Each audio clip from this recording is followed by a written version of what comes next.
Primeira carta de Paulo aos Coríntios, capítulo 11 e o versículo 1.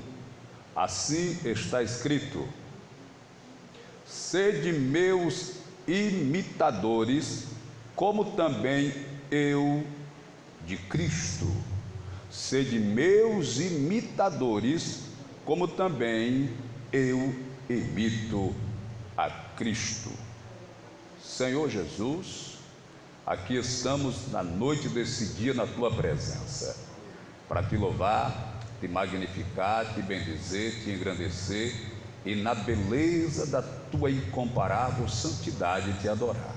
Pai, venha se fazer presente, fale aos nossos corações, alegre a nossa alma e nos dê o pão vivo que vem do céu. É o meu pedido, é a minha oração em nome de Jesus. Amém. Graças a Deus. Que Deus abençoe a todos. Eu acho que se tem algo que pode deixar Jesus triste com a igreja, decepcionado com a igreja, decepcionado com o cristão, é quando Jesus percebe que você tem vergonha dele. Nada deixa Jesus mais triste do que um cristão demonstrar que tem vergonha de Jesus, que se envergonha em ser discípulo de Jesus, que se envergonha em ser cristão, seguidor de Cristo. Pastor, mas quando é que o homem vai demonstrar ter vergonha de Jesus? Quando você tem vergonha de dizer que é crente, quando você tem vergonha de andar com a Bíblia, quando você tem vergonha de saudar com a paz do Senhor, quando você tem vergonha de que alguém olhe para você e veja características de crente, porque você não quer se parecer com crente, para que as pessoas não lhe identifiquem como crente. Esse é o momento que Jesus vai ficar mais triste com a sua igreja, com seus discípulos, com seus filhos. É quando nós demonstramos estar envergonhados por sermos cristãos. Porque enquanto muitos não têm vergonha de estar na beira da praia de biquíni, de fio dental, muitos não têm vergonha de se embriagar e cair pelas calçadas e ser lambido na boca pelo cachorro, muitos não têm vergonha de trair o marido ou de trair a mulher, de ser preso, de ser espancado pelo traficante porque não pagou a droga. Eu e você temos vergonha de dizer que somos crentes, de andar com a Bíblia, de vir para a igreja, de dar glória a Deus. Tem gente que tem vergonha até de dar glória a Deus. Eu não estou aqui dizendo que você vai chegar no meio da rua e tá glória. Não, não é isso não. Mas às vezes na igreja, no meio dos crentes, já fica glória e olha assim. Tu é crente, rapaz. Mas aí Jesus Cristo disse assim: aquele que se envergonhar de mim diante dos homens, eu me envergonharei dele diante do Pai e dos santos anjos que estão nos céus. Porém, aquele que me confessar diante dos homens, eu confessarei diante do Pai e dos santos anjos que estão nos céus. O apóstolo Paulo, escrevendo aos Romanos, se eu não me engano, 1:16, ele diz assim: porque eu não me envergonho do evangelho de Cristo, porque é poder de Deus para a salvação de todo aquele que crê. Provavelmente, se Paulo estava falando isso, era porque na época dele já existiam as pessoas que ficavam envergonhadas por serem crentes, ficavam envergonhados por causa do evangelho. Mas o apóstolo Paulo dizia: eu não me envergonho do evangelho. Glória a Deus, porque o evangelho é poder de Deus para a salvação de todo aquele que crê. Mas parece-me que na época de Paulo alguém já se envergonhava de ser crente, alguém já ficava constrangido de ser crente, se constrangia com o evangelho, ficava acabrunhado, envergonhado e se escondia para que não percebesse que ele era cristão. ou seguir o Evangelho. Mas Paulo disse: eu não me envergonho do Evangelho. E ele diz por quê? Porque o Evangelho é poder de Deus para a salvação. Primeiro ele revela que o Evangelho é poderoso. Ele revela que o Evangelho tem poder. Glória a Deus. Para a salvação. Aqui está revelado o objetivo do Evangelho, irmão. O objetivo do Evangelho é salvação. Glória a Deus. Para todo aquele que crer. Algumas pessoas se confundem com o Evangelho. Na verdade, hoje está se trazendo um evangelho falsificado. O apóstolo Paulo disse: ainda que eu, ou um anjo de Deus, desça do céu trazendo outro evangelho, esse evangelho seja anátema. A palavra anátema é uma palavra grega que quer dizer maldito, amaldiçoado. Não serve, irmãos. Aparecem muitos tipos de evangelho. Tem o evangelho segundo Allan Kardec, tem o evangelho da prosperidade, tem o evangelho do tudo pode. E as pessoas procuram um evangelho não que ela se adapte a ele, mas que ele se adapte a ela. Ora, o apóstolo Paulo escrevendo a Timóteo, ele disse: Timóteo, nos últimos dias sobrevirão tempos trabalhosos, tempos difíceis, de homens amantes de si mesmo, que tendo comichão, a palavra comichão quer dizer coceira nos ouvidos, amontoarão para si doutores, que falem segundo as suas próprias concupiscências. Concupiscência é uma palavra que quer dizer desejo da carne descontrolado, desejo descontrolado da carne. Então as pessoas vão procurar pastores, pregadores, igrejas e ministérios que tragam mensagens que satisfaçam a sua alma, não uma mensagem de mudança, de transformação e libertação, mas algo que massageie o seu ego. Não, o evangelho de Jesus é poder de Deus para a salvação de todo aquele que crê. Por isso ele disse: eu não me envergonho do evangelho.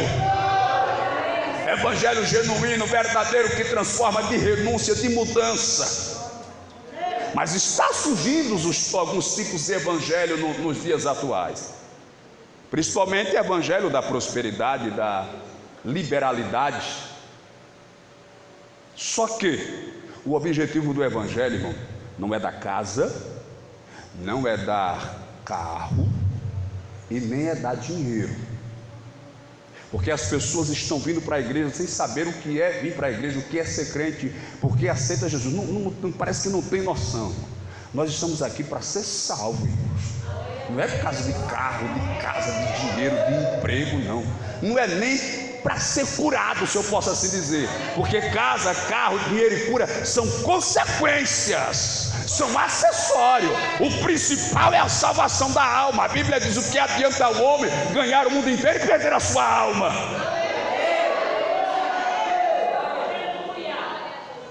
Porque casa, irmão, o Silvio Santos dá casa para o povo aí no baú da felicidade. O preço bom, o preço baixo, sei lá, um mercado aí que tem, está sorteando um carro. Se você comprar muito, juntar muito cupom, é capaz que você ganhe. O preço baixo também dá um carro. Dinheiro, se você estudar, se esforçar, trabalhar, você ganha dinheiro. O Carlinho Maia, quando quer dar casa para o povo, dá casa. Tem aqueles milionários lá, youtuber, aparece fazendo uns vídeos lá, dá carro para o povo, dá Ferrari, dá dinheiro, dá tudo para o povo. Carro, casa, dinheiro, os homens davam, irmão. Aleluia. Aí você acha que Jesus Cristo ia deixar o céu, deixar o trono, descer de lá, se fazer homem, ser chicoteado, cuspido, esbofeteado, carregar uma cruz, ser pregado na cruz, derramar o sangue, morrer para dar um carro a você, rapaz?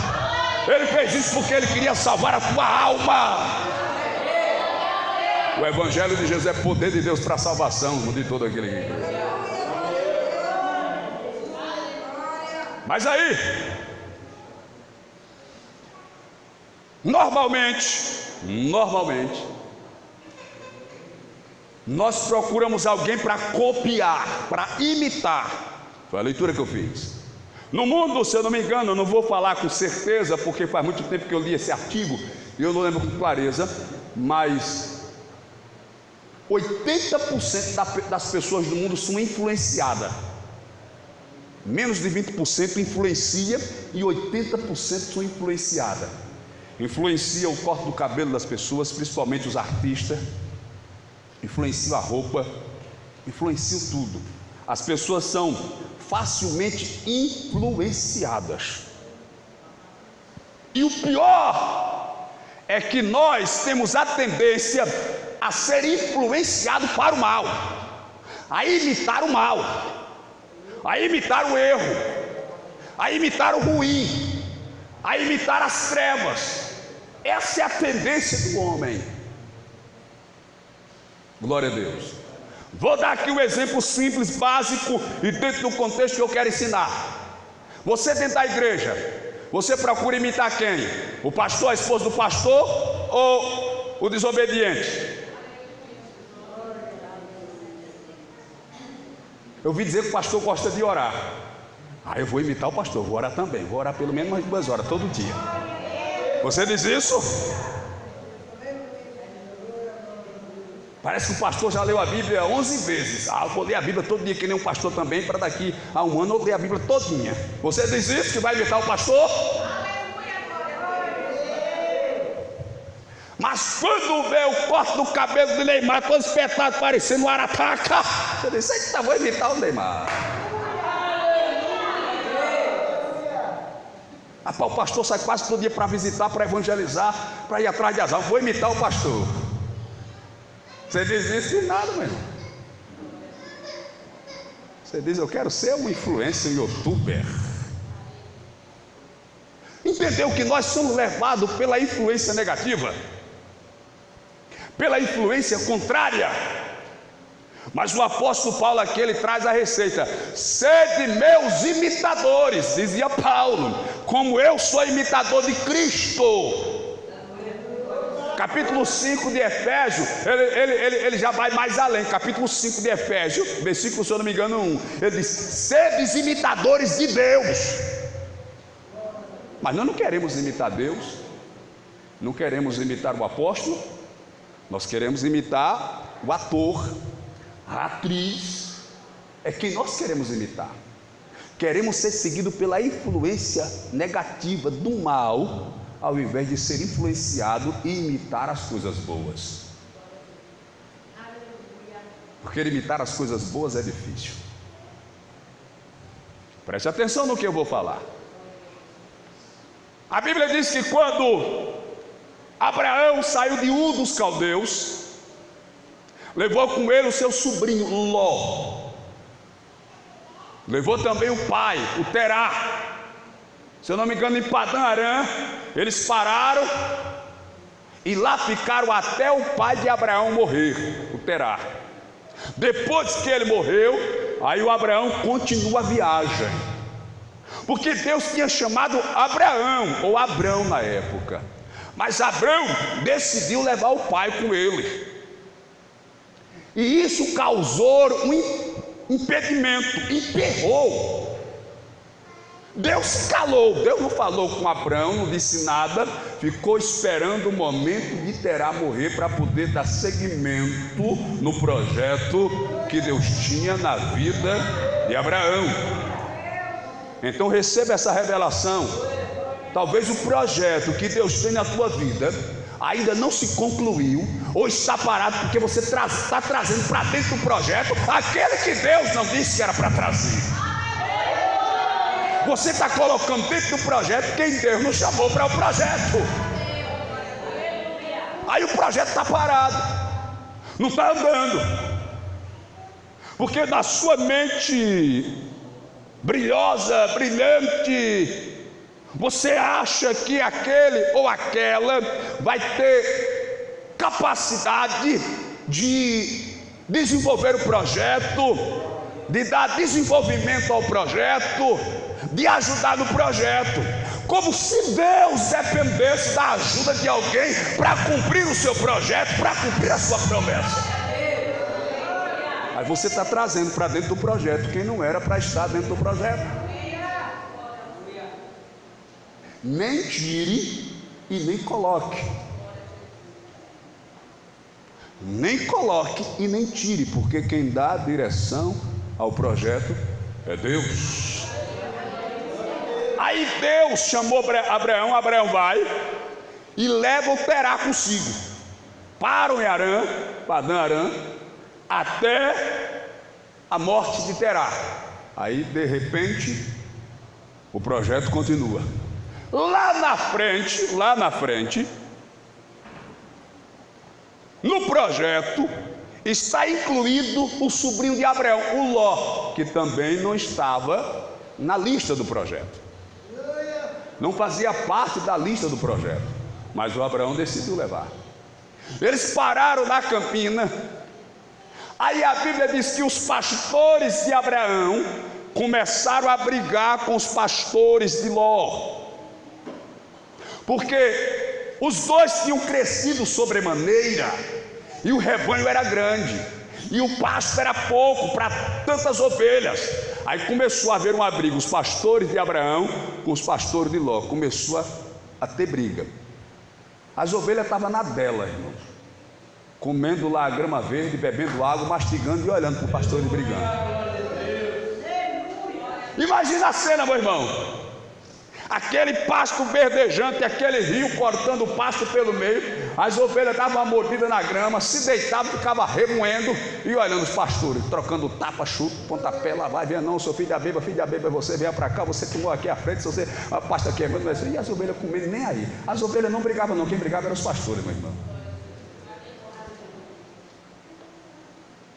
As ovelhas não estão nem aí, mas as ovelhas vivem em paz, vivem tranquilo. Às vezes a liderança que quer se pegar. As ovelhas ficam até com medo.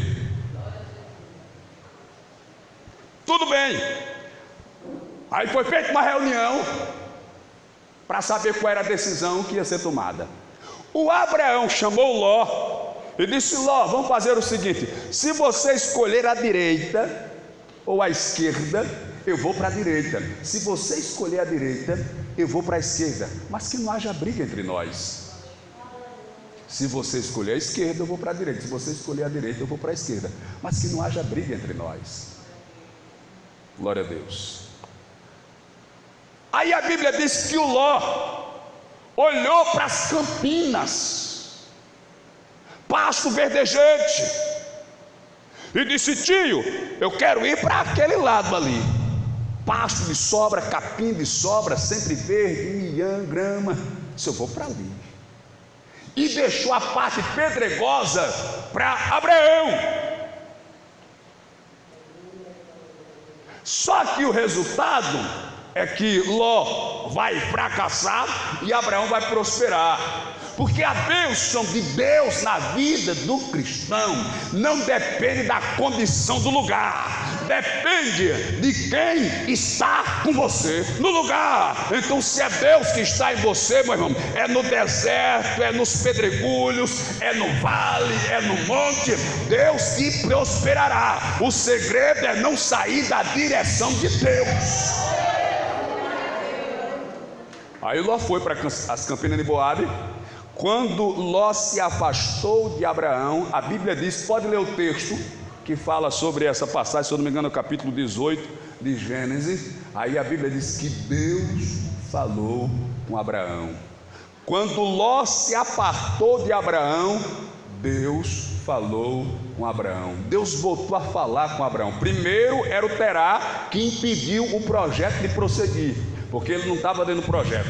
Depois estava o Ló fazia com que Deus não falasse com Abraão. Cuidado com quem você se envolve, com quem você anda, porque essa pessoa pode estar sendo um empecilho e lhe atrapalhando, lhe impedindo de ouvir a voz de Deus. E talvez você até esteja ouvindo a voz de Deus e está contando para a pessoa, e a pessoa está invertendo o que Deus está falando para você. E tem hora que a gente prefere dar mais ouvido à serpente do que a voz de Deus, a gente acaba sendo levado pela conversa da serpente. Glória a Deus. Às vezes Deus tem um plano tão bonito na sua vida, aí você vai e conta para ela, conta para ele. Rapaz, Deus está me mandando fazer assim, fazer assado, fazer desse jeito. Deus está me mostrando uma coisa linda. Aí ela diz: é nada, rapaz, isso vai dar certo não, tu está errada. Tudo para impedir o agir de Deus na sua vida. Ló foi para as Campinas de Moabe, foi se aproximando e começou a morar na cidade de Sodoma e Gomorra. Mas não pensem, os amados irmãos, que foi de um dia para a noite que Ló entrou na cidade de Sodoma e Gomorra, não.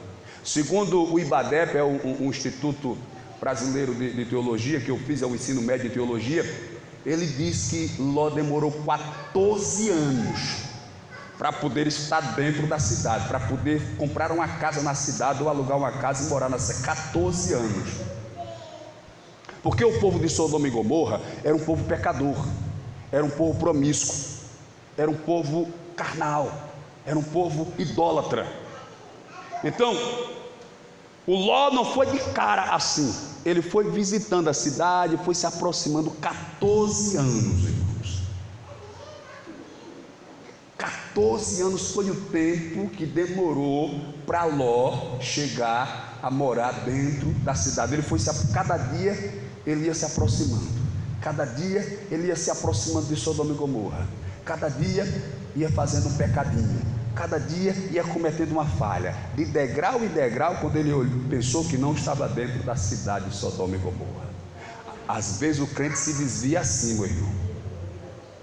Começa com coisas pequenas, passo a passo. Quando você pensa que não, você não ora mais, não lê mais a Bíblia, não tem mais vontade de vir para a igreja, você já começa a ter vontade de beber cerveja o tempo quente, aí você começa a se abanar. Aí está assistindo lá a sua novela, passa o comercial da cerveja, você enche a boca d'água. Sangue de Jesus tem poder.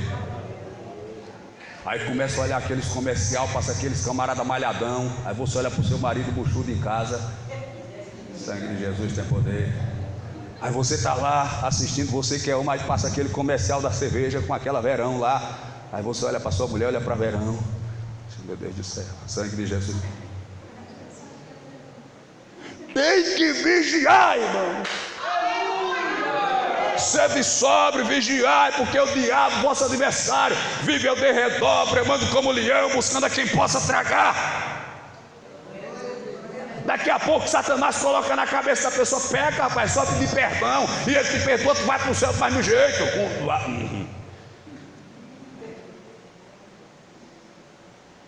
A Bíblia diz em Romanos 1, irmão, que quando o homem passa do limite do pecado, Deus o entrega às paixões infâmias. Deus o abandona às paixões infâmias.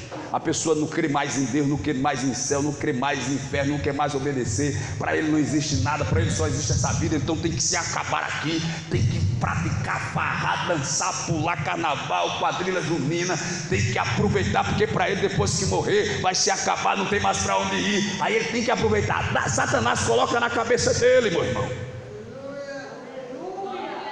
Uma vez eu estava evangelizando, aí um cidadão chegou para mim e disse: ô meu irmão, esse negócio de vida após a morte não existe não. Depois que a gente morre, se acaba tudo, sombra evapora. Aí eu tem que ter muito cuidado, você vai lá por longe. Aí eu conversei mais uns 2 minutos com ele. Disse: na verdade, o senhor pode ter razão e tudo mais. Aí eu disse: mas me diga uma coisa, o senhor sabe quem descobriu o Brasil? O que é que tem a ver, né? Aí ele disse: foi Pedro Álvares Cabral. Eu digo: o senhor é bom de escola. Mas como é que a gente sabe que foi Pedro Álvares Cabral que descobriu o Brasil? Porque ele disse que não acreditava na Bíblia, e depois que a gente morresse, aí disse: porque a gente estuda na escola, né? Eu digo: quanto tempo faz que o Brasil foi descoberto? Foi uns 500 anos. Eu digo: pois é, fazem 500 anos que o Brasil foi descoberto.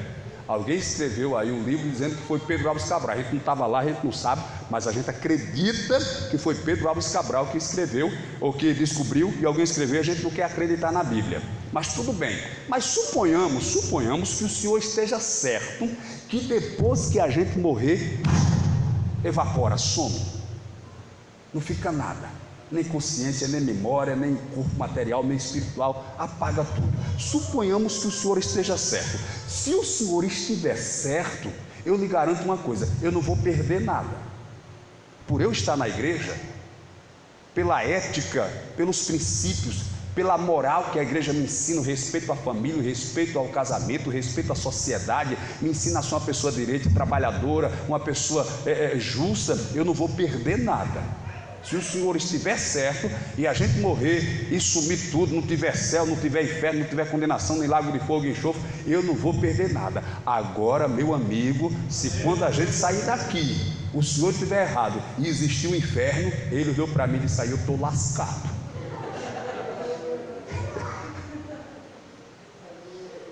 Mas está entendendo como é que funciona, meu irmão? Foi a palavra dele, os irmãos me desculpem até falar aí. Foi o que ele disse. Mas é o que acontece. Aí a pessoa começa a se afastar de Deus, daqui a pouco nem Deus mais acredita. Aí só quer aproveitar o mundo, o pecado, os prazeres, as farras, a prostituição, as cachaças. Aí cerveja, mete o dentro na cachaça, vai pra balada, dança com uma, dança com duas, dança com dois, dança com três, fica com quatro, fica com cinco, e depois não acaba, e vira a noite, passa o dia, misericórdia, amarra ele que tá doido. Sangue de Jesus tem poder. Mas o negócio é sério, meu irmão. Deus entrega. Ó, meu irmão, eu sei que a Bíblia é um livro complexo, complicado, linguagem que às vezes a gente não consegue compreender com clareza, vem de muitas traduções, melhor dizendo, uma linguagem antiga. Existem muitas dúvidas que se apresentam na Bíblia sobre Deus, mas eu já falei isso umas 2 vezes, eu vou falar de novo. Sabe por que as dúvidas que alguém apresenta da Bíblia não consegue tirar a fé que eu tenho? Primeiro, porque a fé vem pelo ouvir, mas além de ouvir, porque a Bíblia diz: se creres verás a glória.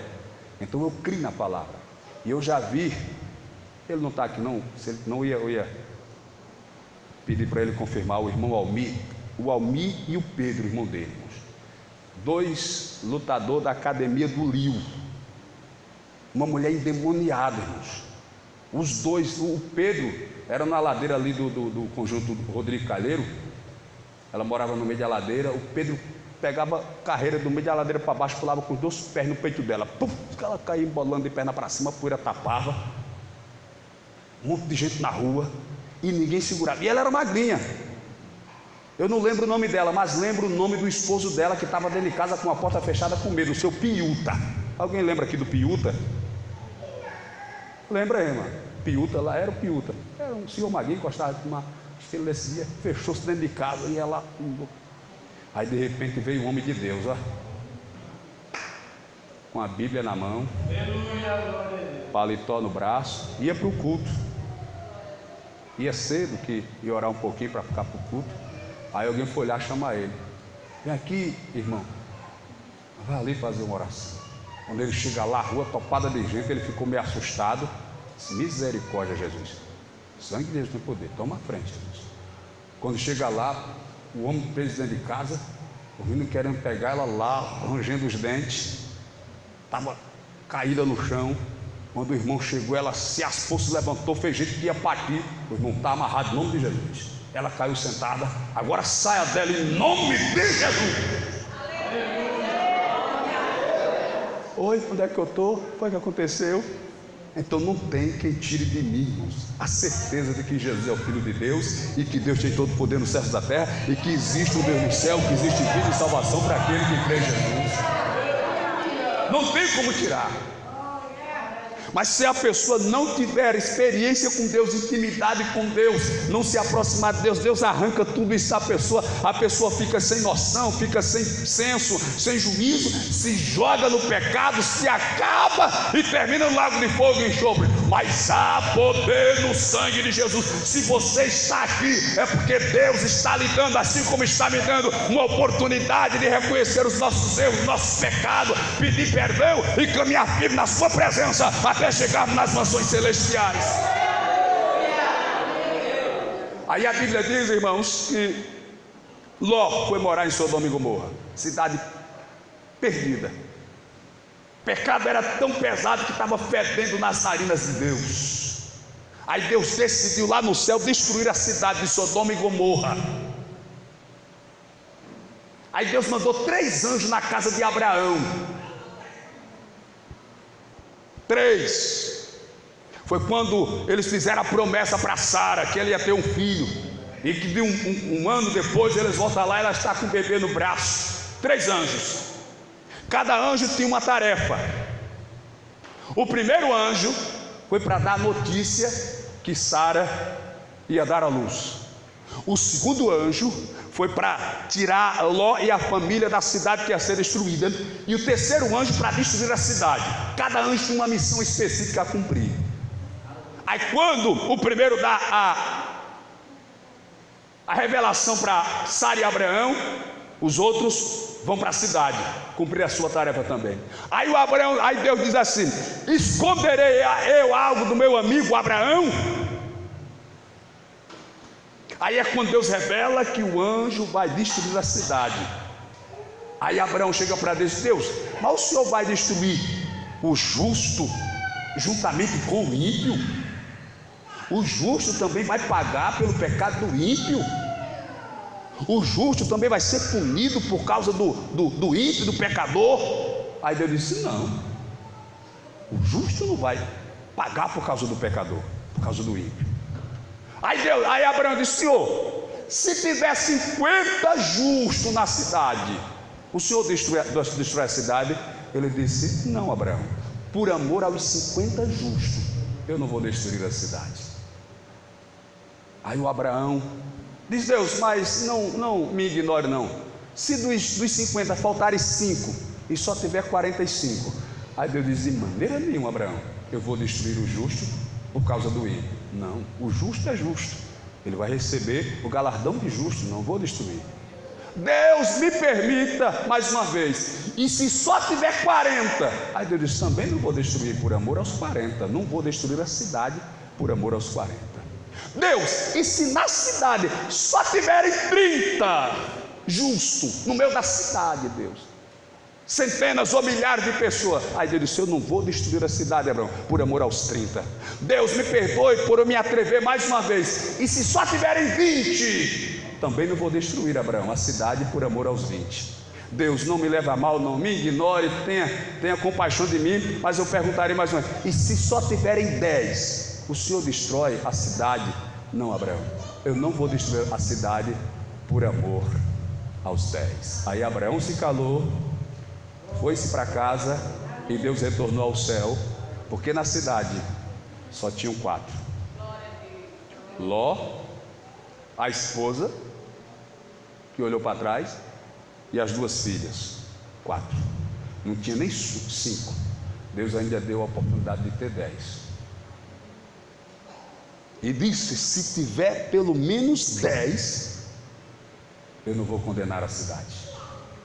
Quando Deus me fez pensar nessa palavra, eu fiquei triste e preocupado, porque enquanto Abraão intercedia para ver se na cidade tinha pelo menos 10 justos, para Deus não condenar a cidade, hoje a gente vê que tem pessoas que querem condenar a igreja por causa de 2 ou 3.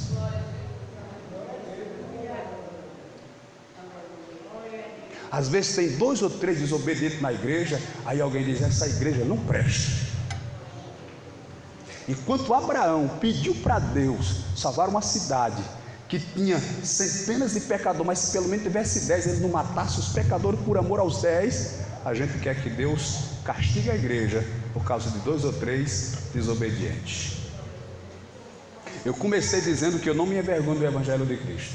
Eu comecei a leitura dizendo que sede imitadores de Deus como filho amado. Aí você olha para alguém que foge da doutrina, você conta quantas pessoas na nossa igreja está fora da doutrina. Mas se tiver 2 ou 3, a gente classifica toda a igreja como uma igreja imprestável. Nós precisamos ter a visão de Abraão, irmãos. Não pedir para Deus castigar todos por causa de 10, mas pedir para Deus, por causa de 10, perdoar a todos. Porque essa visão de perdoar todos por causa de um é a visão primária. Adão pecou juntamente com Eva, e por causa disso entrou a morte no mundo, a condenação. Aí Deus agora inverte no final de tudo, por causa de um, Jesus, que derramou sangue, deu a vida, ele salva todos. O evangelho é diferente. A lei diz: por causa de um, todos morrem. A graça é diferente. Por causa de um, todos vivem. Então, na lei da graça, por causa de um chamado Jesus que está presente, todos nós miseráveis, pecadores, que a gente pensa cada besteira, a gente faz cada coisa, a gente não presta, a gente não é flor que se cheira, não. Pode até ser flor, mas é dorenta, não cheira, não. Aí Jesus diz: mas Deus olha, mas por amor de Jesus, que derramou o sangue, deu a vida, carregou a cruz, eu vou te perdoar, triste, eu vou te perdoar, infeliz. Tu não merece não, a minha vontade era te dar um tapa no pé por mim, tu cai de perna para cima, mas como Jesus já pagou o preço, eu vou te perdoar. Mas tu se ajeita, tu se apruma, tu se acerta, porque se eu me abusar aqui, tu vai ver. É Deus falando, viu? Se eu me abusar aqui, tu vê. Olha, irmão, até a paciência de Deus tem limite. A Bíblia diz que existe um cálice, chamado cálice da ira de Deus, que vai enchendo, vai enchendo, vai enchendo, aleluia, vai enchendo. É as nossas desobediências, os nossos pecados, as nossas falhas, vai enchendo o cálice da ira de Deus, vai enchendo. Meu irmão, se esse cálice transbordar e Deus levantar do trono e bater na mesa, aleluia, não adianta ninguém ficar na frente não, ele te pega. Ele olha do céu e diz: aquele moleque está pensando o quê? Aquela moleque, aquela cabrita. Era assim que a minha mãe dizia com as minhas irmãs: ô suas cabritas, vem cá, tome a havaiana no lombo. Não era assim, irmãos? Mas tu nunca apanhaste da tua mãe, não, foi? Nunca apanhou da mãe, então não teve mãe. A minha mãe dava tanto cascudo na gente, beliscão, tapa. Coitada da minha mãe, ela teve 21 filhos, meu irmão, 21. Morreram muitos, hoje só tem vivo 11. Mas em casa era 6, 7, 8, 9. Quando dava 5 da tarde, 5 e meia, 6 horas, aí aparecia aquele... Como é que a gente diz? Aquela mundiça lá no pé da minha mãe. Estou com fome, estou fazendo, seu caba safado, tome tapa. Está esgueirado? Aí você sempre espera ali, está vendo o que eu estou fazendo, não? Irmão, a mãe da gente na beira do fogo de lenha, às vezes não tinha banda, era no bico, a fumaça entrava no olho. Oxe, meu irmão, aí os meninos chegavam: estou com fome, mãe. Não está vendo o que eu estou fazendo, não, seu moleque? Seu moleque, tá, pai, tá, meu Deus. Aleluia. Eu estava dizendo na outra casa do pastor Marcel, para levar a ceia da missionária Macia, do pastor Edinaldo, que ela está de bebê novo, e o Edinaldo reclamando porque a lata de leite que ele está comprando para o menino é R$50. Misericórdia. Aí o senhor vai ser pai, vamos se preparando. R$50, olha lá. Mas hoje no meu tempo a minha mãe fazia era pirão de peixe, pirão de pescada. E a gente cresceu tudo forte. Espalhava no prato, era com o dedo mesmo. A mãe de vocês dava comida ao menino com o dedo? A minha mãe era uma agilidade, ela botava o dedo acima do prato, fazia assim, papo. E aquela tripa de pirão ou de papa, encostava na boca do menino, empurrava de um lado, empurrava do outro, ajeitava. Eu dei muita assim, Deus. Olha aí, cantor Alfredo sabe como é que é. Hoje, mano, depois que a minha mãe começou, o negócio melhorou, comprar aquele leite camponesa e também fazia fila para pedir o papeiro. Olha, quem está rindo pediu o papeiro também. O papeiro é meu, aí o outro: eu já pedi primeiro. Aí você ficava triste, meu irmão. Ô mãe, me dê, mãe, ele não pegou ontem. Tá, Jesus crente. Eita, minha irmã. Era uma briga, meu, era uma briga. Um dia minha mãe estava fazendo o gogó de um e mandou ficar com ele no braço. Deixa ele dormir não, às 6 horas já. E o menino meio bamba assim, querendo dormir. E eu ajeitando, não quer dormir. Aí de repente ele começou a fechar o olho. Olha a cabeça, eu acho que eu tinha uns 8, 10 anos. Aí do que ele está fazendo? Eu vou soprar para ver se levanta assim. Foi mesmo, irmão. Não ria não, porque foi verdade. A gente quando é mesmo, vou soprar. Aí eu fui soprar para ver se levantava o olho. Eu soprei. Aí claro, se alguém sopra no seu olho, você fecha o olho, né? Aí a minha irmã ia saindo do quarto e viu, só a mãe, o Tito. É o Tito. Tá soprando o olho do menino para o menino dormir. Seu cabra safado. Tá. Meu Deus do céu. Eu fiquei com a raiva da minha irmã se ela não fosse maior e mais velha do que eu. A gente quando era aprontava. A senhora tem um bocado de filho, a senhora sabe como é que é. Ia jogar chimbra, ela botava o menino em cima da cama, botava uma escora, o menino se mexia, caía. Tá, meu Deus do céu. Ela ia lavar pano na lavanderia, buscar água. Um dia ela chegou, o menino estava chorando, tinha caído da cama, eu corri ligeiro, estava no terreiro jogando chimbra, botei o menino nas pernas assim, fiquei ajeitando. Ela, seu cabra safado. Aí pegou, acho que era uma japonesa nas minhas pernas, porque eu botei o menino para me defender, né? O menino na frente, ela nas pernas. Pá! Agora arranquei os dentes. Eu fiz. Eu disse, oxi. Eu arranquei os dentes com ela. Mas foi mesmo assim, porque eu estava com tanto medo que eu pensei que era uma ordem, né? Ela falou muito sério, irmão. Pá! Agora arrancou os dentes? Ela riu tanto, irmão, que quase se acaba. Ela vai ver esse vídeo, ela vai rir tanto quando ver esse vídeo no canal. Meu Deus. Olha, procure imitar os homens de Deus, procure imitar as mulheres de Deus, irmão. No meio de centenas de pessoas, tem 2 ou 3 errados, você quer copiar o errado, copie os que estão certos.